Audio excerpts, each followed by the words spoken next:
Assalamualaikum warahmatullahi wabarakatuh. Nah, kali ini kita akan membahas tentang teks prosedur. Di sini ada pengertian teks prosedur. Teks prosedur merupakan teks yang berisi langkah-langkah atau tahap-tahap untuk melakukan suatu hal, baik melakukan kegiatan tertentu ataupun membuat sesuatu yang disajikan dengan urutan tertentu. Dalam KBBI, prosedur berarti tahap-tahap kegiatan untuk menyelesaikan suatu aktivitas. Jadi, sebuah teks prosedur memberitahu kita bagaimana sesuatu dikerjakan melalui serangkaian langkah atau tindakan. Informasi dalam teks prosedur disajikan dengan urutan peristiwa yang logis. Selanjutnya di sini ada juga ciri-ciri teks prosedur. Yang pertama yaitu menggunakan kalimat perintah. Yang kedua, terdapat paduan yang harus dilakukan. Yang ketiga, menggunakan kata kerja aktif. Yang keempat, menggunakan konjungsi atau kata hubung. Yang kelima, terdapat aturan dalam hal bahan atau kegiatan. Yang keenam, menggunakan kata keterangan untuk menyatakan rincian waktu, tempat, dan cara. Dan yang ketujuh yaitu terdapat isi kegiatan yang dilakukan secara urut. Selanjutnya yaitu macam-macam teks prosedur.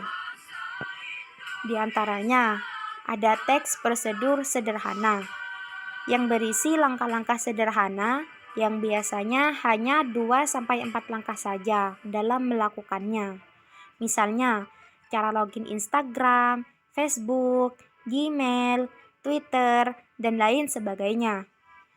Selanjutnya ada teks prosedur kompleks yang berisi banyak langkah dalam melakukannya.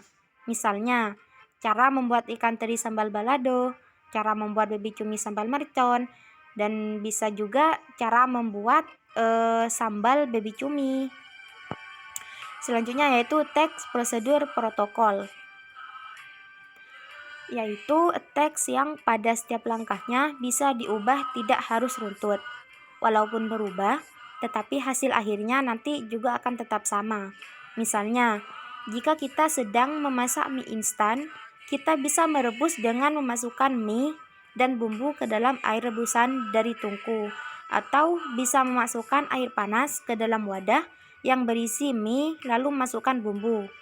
Dan jadilah mie instan yang sudah siap saji.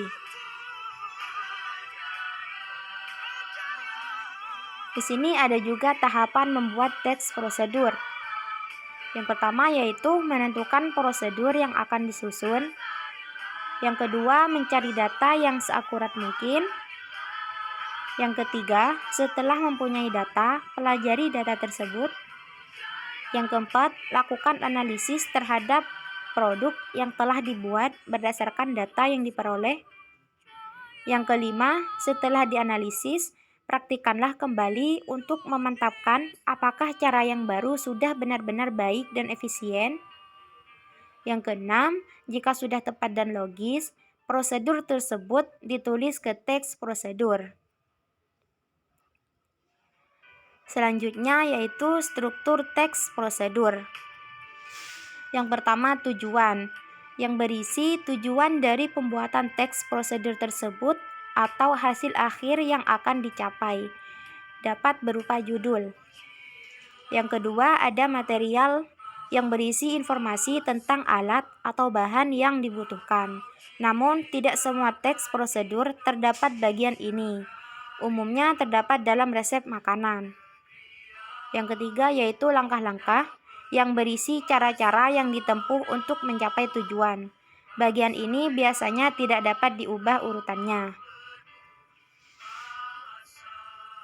Nah, selanjutnya di sini juga ada kaidah kebahasaan teks prosedur. Yang pertama yaitu ada konjungsi temporal. Kata penghubung yang berhubungan secara kronologis dengan waktu dan kejadian dari kedua peristiwa yang memiliki keterkaitan. Misalnya, setelah ini, kemudian, lalu. sesudah itu, selanjutnya, sebelum itu, dan lain-lain. Kalimat imperatif, yaitu kalimat yang mengandung perintah. Fungsinya ialah untuk meminta atau melarang seseorang untuk melakukan sesuatu. Dan di sini juga ada verba material dan tingkah laku. Verba material merupakan perbuatan yang mengacu pada tindakan, misalnya masukkan air ke dalam wadah. Sedangkan verba tingkah laku sendiri merupakan perbuatan yang mengacu pada tindakan berdasarkan ungkapan, misalnya tunggu sampai matang.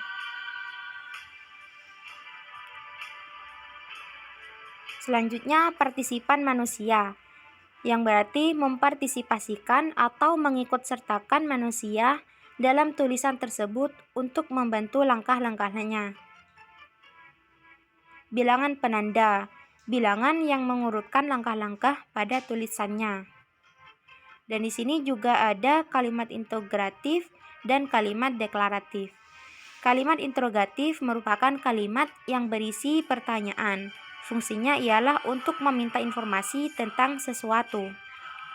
Dan sedangkan kalimat deklaratif sendiri merupakan kalimat yang berisi pernyataan. Fungsinya ialah untuk memberikan informasi atau berita tentang sesuatu. Sekian dan terima kasih.